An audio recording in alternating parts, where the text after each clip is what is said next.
refletir um pouco mais sobre a mensagem do cristianismo, que não é outra senão a mensagem da batalha interior. Então, Cristo constantemente nos exorta a batalhar, trabalhar.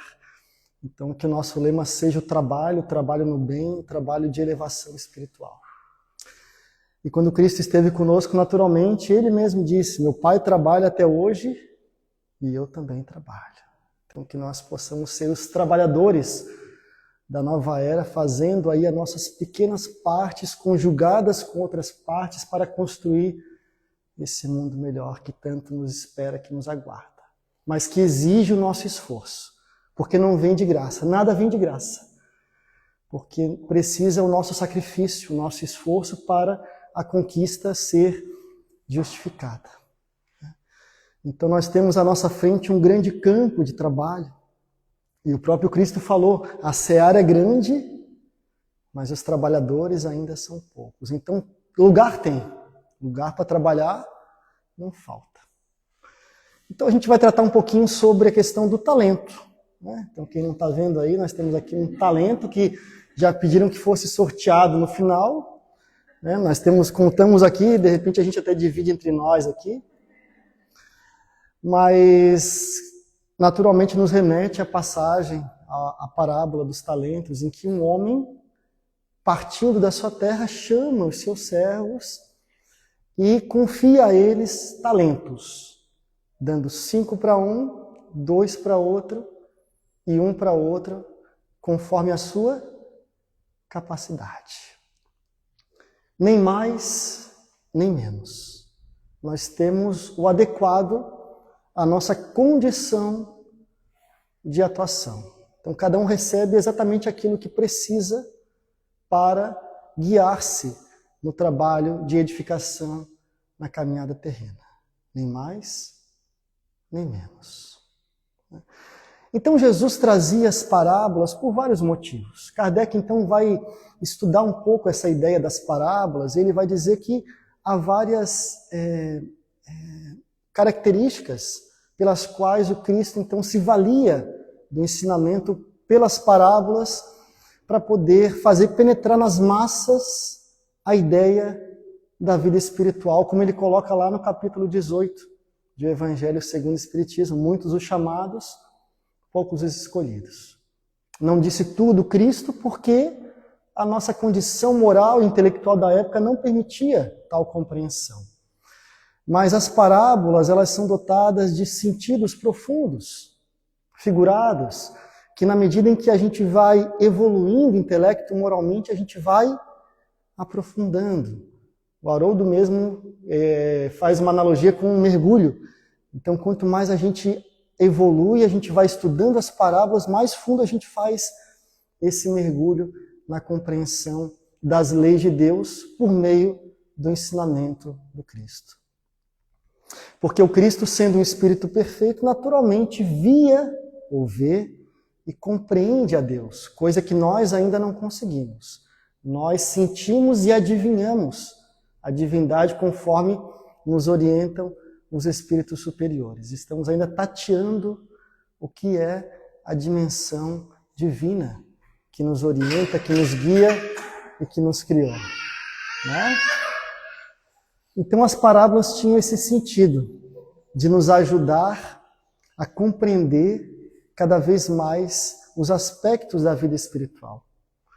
E também a gente pode pensar que a história, quem aqui não lembra das histórias que a mãe ou o pai contavam, o tio, a tia, o avô? Então a história tem o sentido de nos transportar para aquela situação, nos transportar para aquela realidade. Né? O reino dos céus é semelhante a um homem. É semelhante a um homem que joga uma rede, que busca, que acha um tesouro. Então, o Cristo, ele relacionava com situações do dia a dia. Né? A mulher que perde o seu dracma e vai atrás. Ou a ovelha perdida. Então, ele relacionava com situações do cotidiano das pessoas para que fizesse sentido aquela mensagem para elas por meio de uma analogia, que é uma estratégia didática bastante utilizada para a gente poder ensinar alguns conceitos, e também para que ficasse marcada na eternidade, porque a história, ela ela tem esse poder de ficar marcada na nossa memória, né? Então Cristo se valia, tanto que nós temos aí mais ou menos 40 parábolas que são contadas ao longo dos evangelhos. Aí depende também do conceito que se usa de parábola, né? Porque tem algumas parábolas que usam quase um capítulo inteiro do evangelho, por exemplo, Mateus 25, que é uma da que a gente vai contar. Então ela usa metade de um capítulo do evangelho, mas algumas são 2, 3 versículos. Mas trazem essa ideia de fazer uma analogia com uma situação do dia a dia para incutir algum conhecimento, especialmente relacionado à questão moral e à vida espiritual, né? E aí a gente vai então compreender um pouco essa ideia dos talentos, da parábola dos talentos. Podemos analisá-la de diversas óticas, mas eu queria trazer uma aqui para a gente pensar. Então, quando o homem que vai se deslocar das suas terras chama os seus servos e entrega a eles talentos, a gente pode pensar que, bom, eles receberam, né, ficaram de posse daqueles bens, né? Ou seja, eles não labutaram para adquiri-los, né? O Senhor confiou a eles aqueles bens. Então a gente pode entender que esses bens confiados são as oportunidades que nós temos. Começando primeiro pela encarnação. Esta encarnação, como outras, mas pensando no presente, onde a gente pode realmente agir, essa encarnação talvez seja o nosso maior talento, né? Talvez seja o nosso maior talento, a nossa grande oportunidade de redimirmos do nosso próprio mal, né? Das nossas próprias imperfeições. Então Kardec vai nos trazer, lá no livro Céu e Inferno, um pouco desse estudo acerca do sofrimento, da dor, das angústias pelas quais a gente passa. E ele então chega à conclusão, a partir da análise de muitas mensagens de diversos espíritos, ele nos relata no livro O Evangelho segundo o Espiritismo, na introdução, que ele se comunicava com perto de 1000 centros espíritas sérios em todo o mundo. Então ele falava com experiência, né? Ele tinha noção do que estava falando. E ele vai dizer então que o nosso sofrimento ele é proporcional ao nosso nível evolutivo, às nossas imperfeições. Então, quanto mais imperfeito, mais eu sofro. Quanto mais eu evoluo, mais perfeito, menos eu sofro, né? Então aqui há essa balança.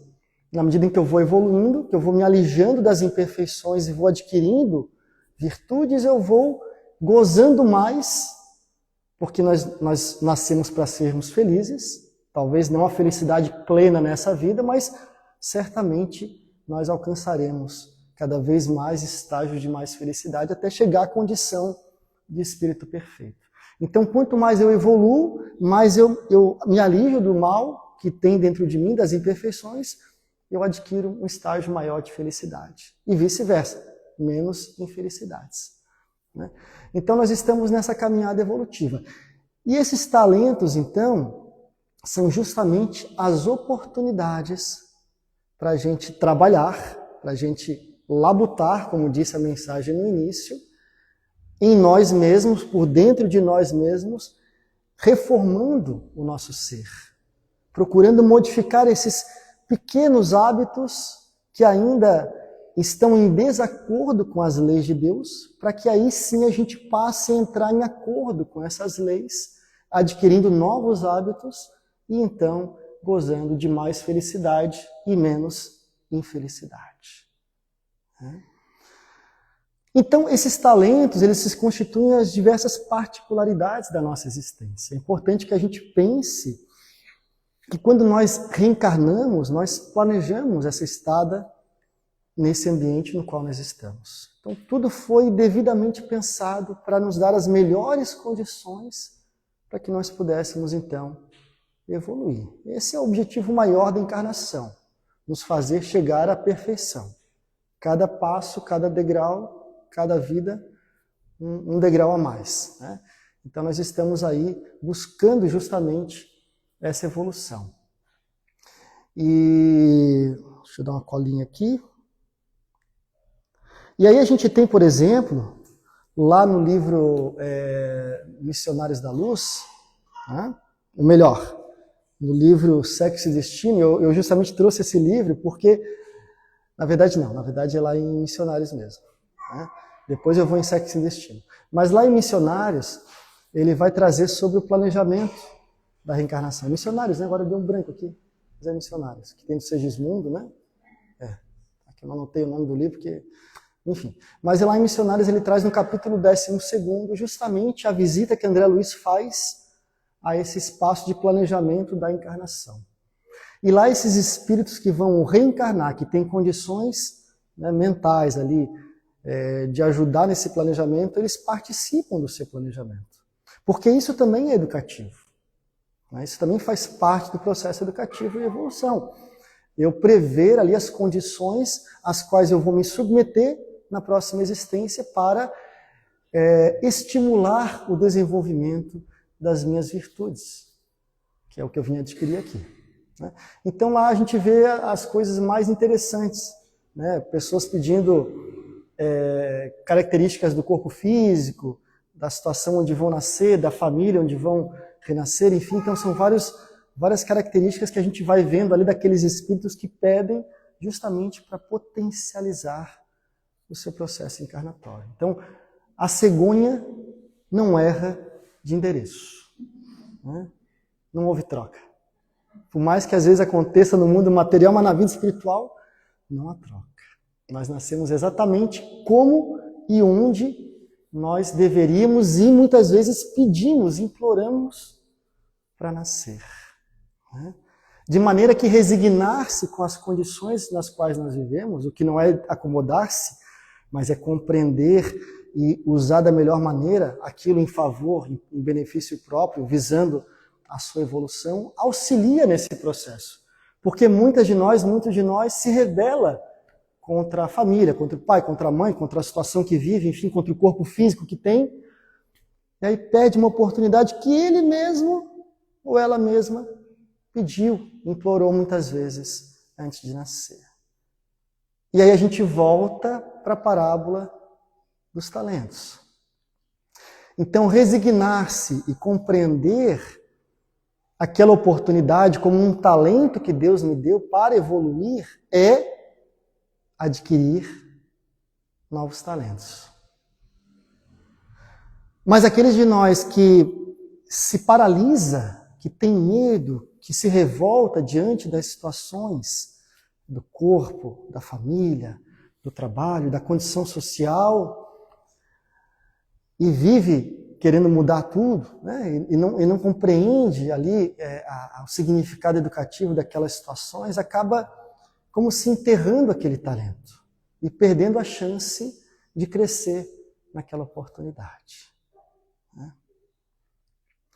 Então os talentos estão aí. Aí eu perguntaria, né, quais são os nossos talentos? Qual que é o nosso maior talento? Qual que é o nosso maior talento? A gente poderia pensar no sentido que a gente vulgarmente usa no dia a dia no mundo, né? Eu canto, eu jogo futebol, eu toco violão, eu tenho facilidade com tal e tal atividade. Mas a gente pode trazer para uma conotação mais do ponto de vista da evolução espiritual. Ora, talvez o meu chefe que me teste a paciência seja o meu grande talento nesse momento. Ou meu filho, que me exige perseverança, seja um grande talento que eu tenho. Ou a situação na qual eu estou encarnado, o círculo social onde eu estou, seja um dos grandes talentos que eu tenho. Ou o corpo físico, que me exige determinados entendimentos e compreensões, seja um grande talento. Mas, analisando um pouco essa ideia do talento, enfim, e do trabalho, tem um livro chamado Mais Luz, não sei se vocês já ouviram falar. Esse livro é uma pérola, né? São pequenas mensagens do espírito Batuíra, que foi um espírito que nasceu na última encarnação, pelo menos a que a gente tem notícia, em Portugal, em 1838, se eu não me engano. E com 12 anos ele vem para o Brasil. Inclusive, ele é um daqueles que lutou pela abolição da escravatura. Ele esteve junto com grandes personalidades. Então, tem várias organizações que que levam o nome dele, inclusive, no Brasil. E ele vem justamente para São Paulo. E em São Paulo ele desperta, então, para o espiritismo. E aí ele começa a fundar centros espíritas. Ele cria uma rua com várias casas que ele alugava para as pessoas que tinham pouca condição, para que elas pudessem ter onde morar, né? Faz muitas obras assistenciais. Ele cria onde se produz livros, como é que é? Jornal? Uma editora, obrigado. Né? Justamente uma editora espírita, e funda um jornal espírita que vai até a época da desencarnação dele. Né? Então esse homem, ele trabalhou bastante, labutou bastante, como diz a mensagem, em prol da luz do cristianismo, da luz do espiritismo, para auxiliar aí a caminhada de diversos irmãos. E um desses livros que vem pela via mediúnica de Chico Xavier, Batuíra já desencarnado, é Mais Luz. Então, Mais Luz ele enfatiza muito justamente aquilo que a mensagem foi escolhida ao acaso. Né? Então, casou muito bem. Não existe o acaso. Né? Como diz um amigo meu, existe a coincidência, mas não existe o acaso. Né? E então, nesse livro ele trabalha muito essa perspectiva. E aí tem uma mensagem do livro, um capítulo do livro que é uma frase. Tem um capítulo que é uma frase. Tem o título e uma frase. E o título é, se eu não me engano, O Maior Talento. Aí quem acertar vai levar o talento. A gente divide depois aqui, né? Mas qual que vocês acham que é o nosso maior talento, segundo Batuíra? Segundo Batuíra.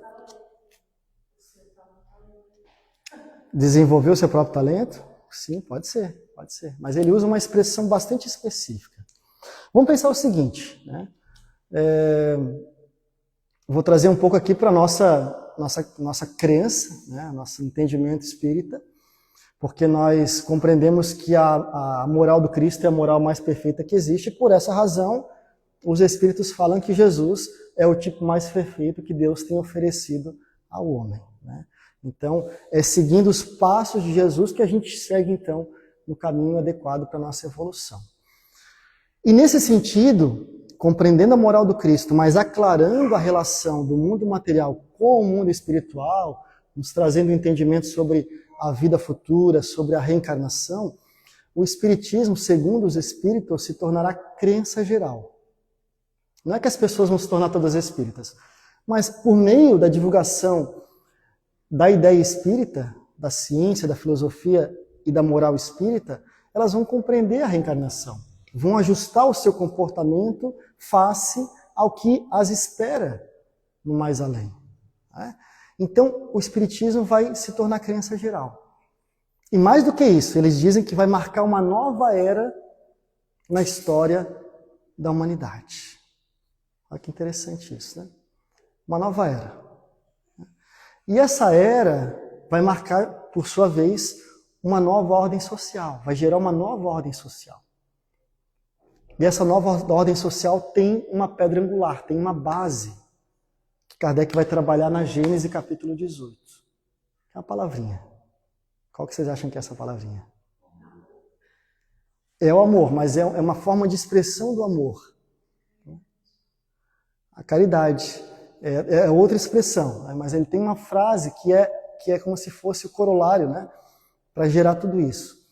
Porque a gente ainda não apreendeu, talvez, a nossa consciência essencial de espíritos imortais. Né? A gente ainda vive muito como corpo. Eu tenho a minha família, tenho o meu trabalho, tenho a minha casa. Né? Mas quando a gente se compreende enquanto espírito imortal, qual que é a condição que nos une uns aos outros? O que tem de essencial que nos une uns aos outros? A fraternidade. Todos somos irmãos. Porque somos todos essencialmente filhos do mesmo Pai que é Deus.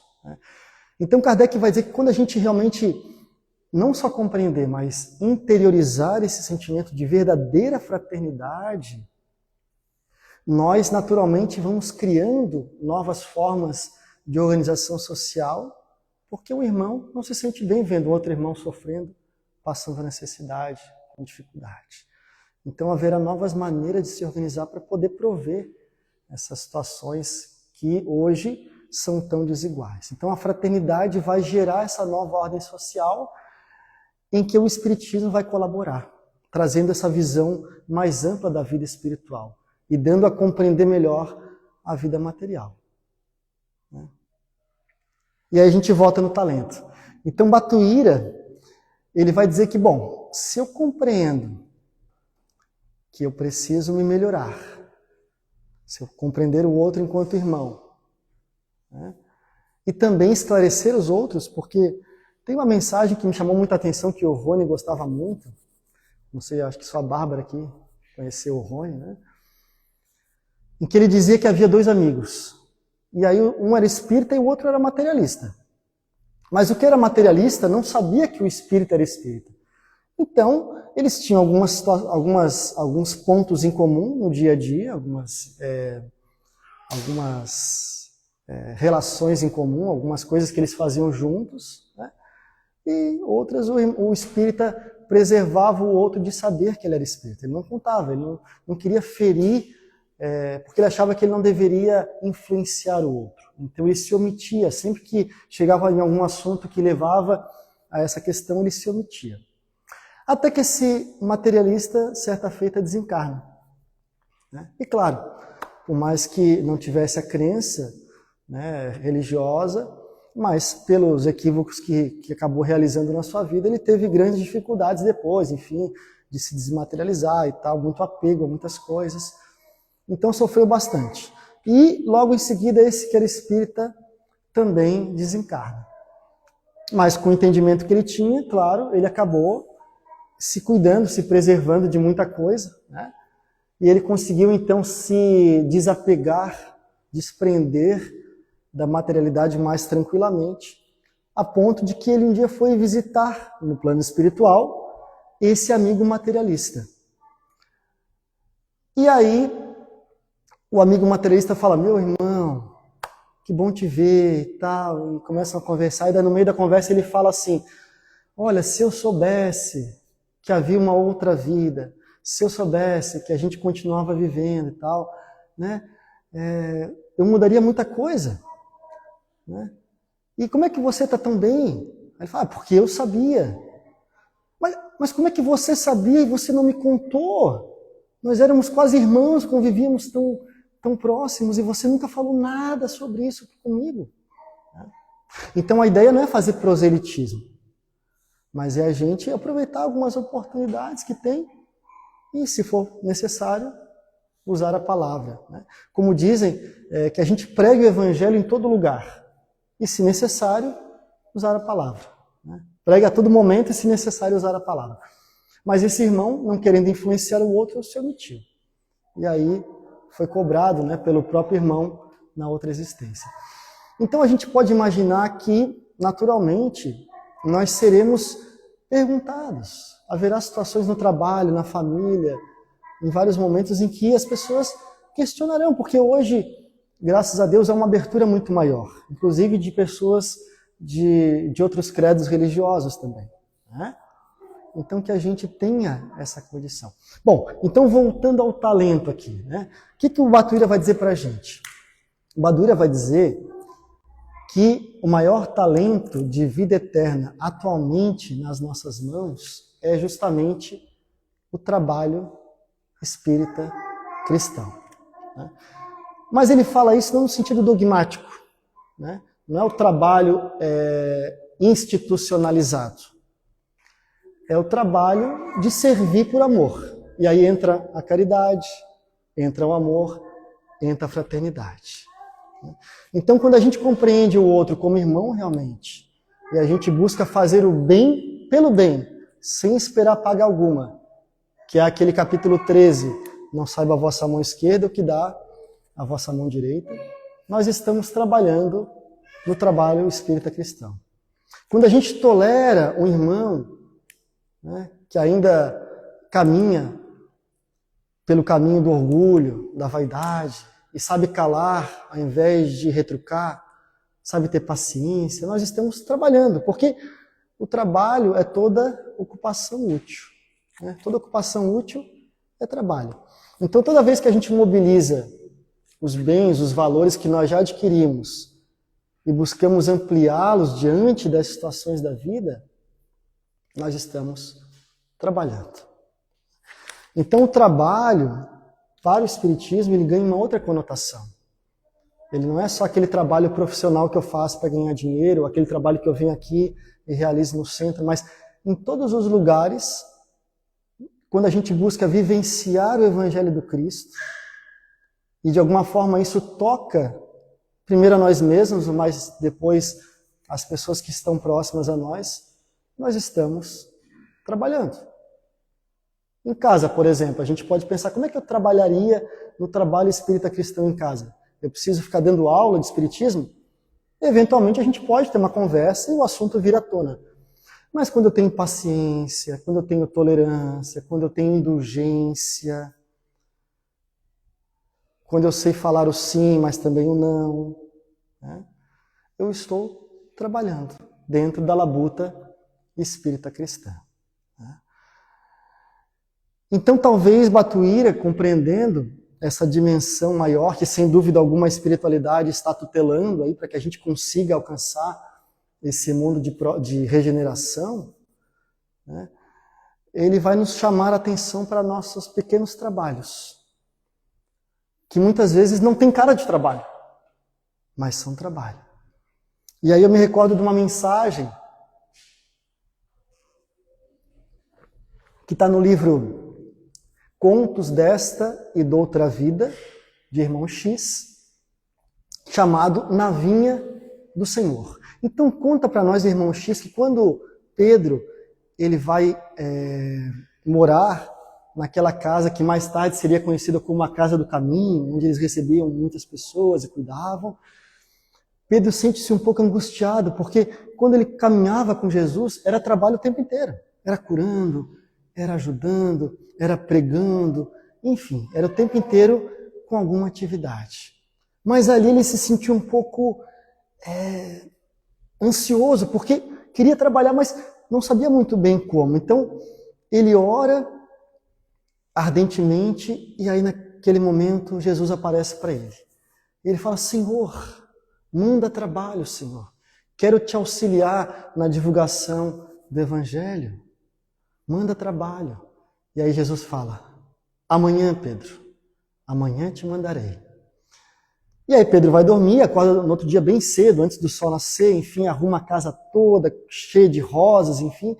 E quando ele vai se sentar para tomar o seu de jejum, o seu café da manhã, eis que uma multidão se avoluma na porta da sua casa, um barulho, e passa pela porta um homem.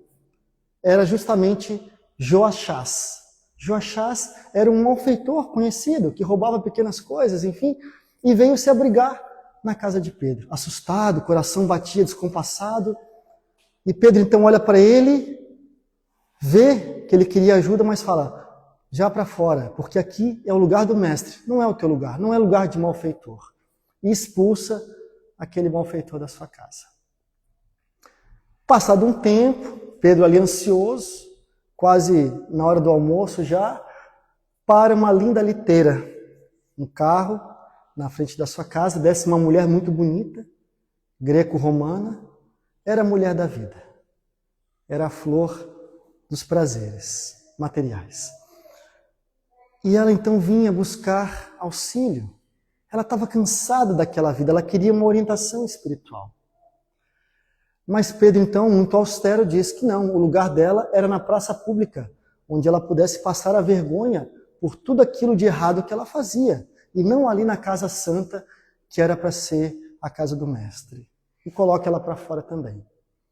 E já ao entardecer, então Pedro já entristecido, porque Jesus não houvera mandado trabalho, entra por sua porta Jarim, que era o alcoólico, aquele homem que vivia sempre alcoolizado, e estava ali, perdido, sem saber o que fazer, e busca intuitivamente na casa de Pedro algum auxílio, e Pedro da mesma forma diz, não vai sujar esse ambiente, porque esse ambiente é a casa do Senhor, e bota para fora. Então Pedro, entristecido, ora de novo a Jesus e fala, Senhor, esperei. Né? E aí Jesus aparece. e fala assim: Pedro, hoje mesmo eu te mandei 3 atividades, 3 trabalhos. Joachás, que pedia orientação para uma nova vida, quem sabe tu poderias ajudá-lo a mudar de vida, pensar em não fazer mais os crimes que cometia. Júnia, a mulher que estava cansada do comércio das suas forças sexuais, como diz o Chico Xavier, que também pedia orientação. E Jarim, o irmão alcoolizado, viciado, que vinha também pedir o conforto e auxílio. Pedro, quando quiseres mais uma vez orientação para o trabalho, não precisa me chamar. Olha as anotações de Levi. E aí ele ia abraçar o mestre, e o mestre então se desfaz e vai embora. E naturalmente ele corre para o evangelho, e quando ele abre, estava lá escrito: não são os sãos que precisam de médico. Então, o trabalho do Senhor, a vinha do Senhor, ela tem uma outra conotação. É um trabalho que nos requisita aí o sacrifício pessoal. É o sacrifício diário, muitas vezes anônimo, que nós fazemos, mas que revertem em luz para nós e para aqueles que estão conosco. Então, o trabalho espírita cristão, a oportunidade de servir por meio da caridade, que é o amor em ação, é justamente o que vai nos oportunizar evoluir e crescer cada vez mais nessa existência. Então, que a gente possa aí compreender essas particularidades do chamado de Jesus, para que coloquemos em movimento os talentos que a gente recebeu nessa encarnação, começando pelo conhecimento espírita, para que a gente possa colaborar e ajudar a criar essa verdadeira fraternidade nesse nosso mundo que precisa tanto. Nós estamos num mundo ainda muito antifraterno. Então, que nós possamos ser essas pequenas luzes, brilhando e dando um outro paradigma, trazendo um outro paradigma, para que as pessoas que convivem conosco, que nos observem, reflitam sobre a sua condição e também experimentem uma nova maneira de lidar e agir na sua vida. Era isso, tinha mais uma história, mas eu vou deixar. Mas eu vou terminar com uma música, então, tá? Para a gente poder aqui se embalar nessa música do Hércules Mota, que justamente nos fala sobre a nossa condição de herdeiros. E dizer que quem está online não vai ganhar talento, só quem está presencial. Então ele fala assim: já pintei o mundo em um tom fugaz, enfeitei com flores artificiais, muito me feri, até a razão emergir.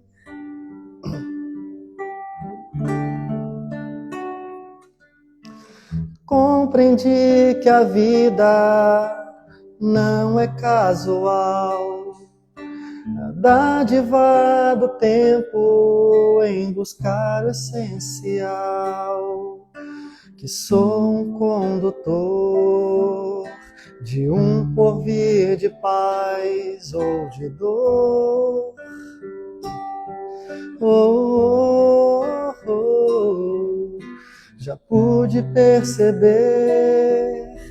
o âmago das pedras, a seiva da raiz, o instinto das feras, do elemental, ao limiar do eu imortal.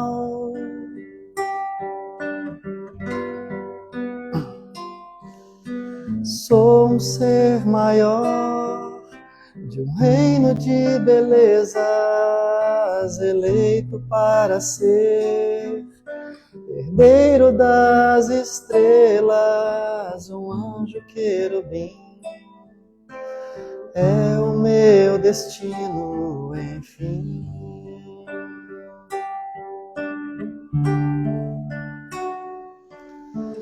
Sei que os elementos que encerram essa visão são apenas rudimentos da minha condição, mas eu aprendi, passo a passo devo seguir.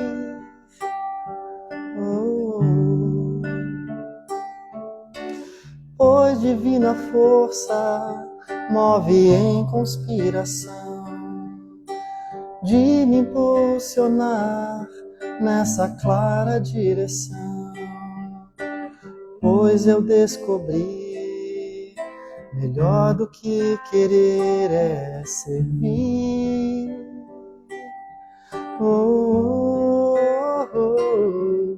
Já pude perceber o âmago das pedras, a seiva da raiz, o instinto das feras, do elemental, ao limiar do eu imortal.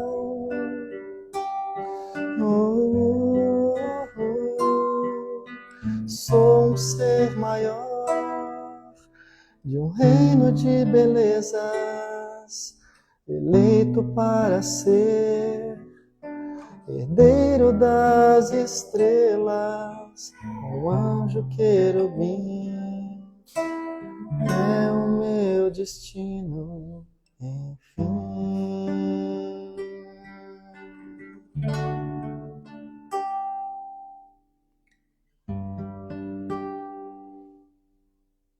Que possamos então aproveitar nosso maior talento, fazendo tudo o bem possível. Que assim seja.